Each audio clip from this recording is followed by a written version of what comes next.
Hi, this is Teacher Nat. Today, we are going to learn 5 English expressions under 3 minutes. The first expression is, how do you earn a living? How do you earn a living? How do you earn a living? The second expression is, I'm a surgeon. I'm a surgeon.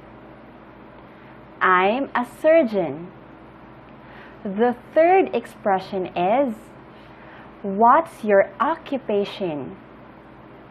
What's your occupation? What's your occupation? The fourth expression is, I work as a journalist. I work as a journalist. I work as a journalist. The fifth expression is, what's your brother's job? What's your brother's job? What's your brother's job? Those are our class materials for today. See you soon!